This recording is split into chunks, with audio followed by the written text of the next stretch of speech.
Hello and welcome. Today we're going to be taking a look at the Dart Zone Max Solo DIY Build Your Own Blaster Kit. This retails for about $25 on the Dart Zone website. Pretty interesting product. Let's get into the review.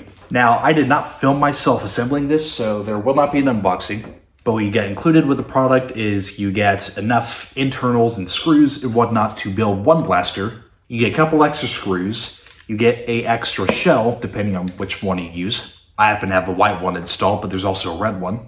And you get 12 of their bamboo darts, which I will show right here. So let's get into the overview, starting up at the front. There's not a whole lot special going on here, except for, the triple barrel function. This is a 3-barreled shotgun, so as you can see, there are 3 barrels, and it's a shotgun. And it's very simple to load. And while I'm loading this, I am going to note that for the firing demo of this blaster in this room here, I'm actually not going to be using the included darts because I can't find them. But I have a bunch of these Jet Blaster darts, so I'll be using those instead. Very simple to front load. However, I'm going to make a complaint about this in the later half of this video. Moving further back, nothing special going on up top, notably not a tack rail like there is on the original barrel. Up here, you have a release, which releases the barrel, as the name would imply, and that can simply click down to place at the bottom. And to release it from this position, you're supposed to press this button. However, I don't know if I have a lemon, but the release is not very good. So you can do this free of that button. You don't have to press that at all. But moving on, we have the trigger, and present only on the left-hand side, we have a safety switch. Bottom is safe, and top is fire. The trigger pull is relatively smooth. It's a very short trigger pull, but it's a backup style blaster, so that's not really a complaint. And then we have the priming handle and the grip.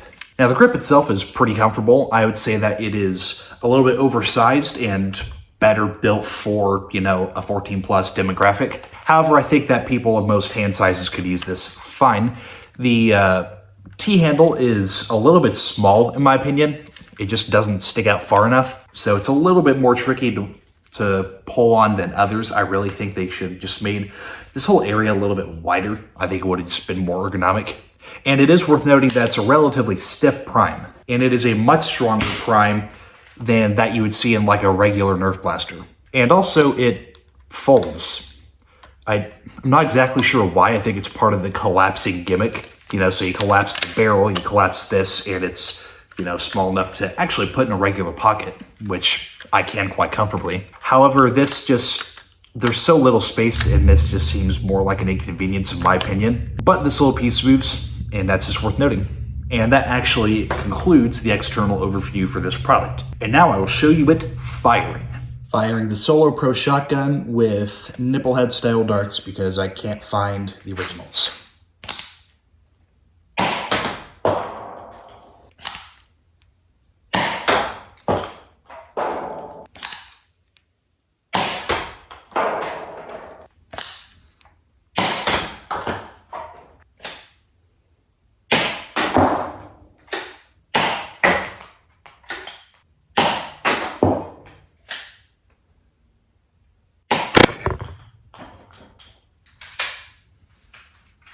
And now that I've shown you the firing, overall the chrono data, quote unquote, is sort of all over the place. From my ear, it sounds, maybe at most 70 FPS, but probably a little bit less. Other people have reported like 50 feet per second. So take that as you will. Either way, it does not shoot very hard at all, especially compared to the original single-barreled Solo Pro. Now, as far as jams or malfunctions, I did not have any real jams or malfunctions. So a really weird problem that I noticed is mostly with the original darts. So not these that I'm using, but the original bamboo darts that came with it. And it's just this sort of barrel fit. And it's almost sealed too well. And what I mean by that is that if you try to load the darts individually with the included darts, which, should work with the blaster the best, ideally, then oftentimes one or both the other darts will actually pop out the barrels.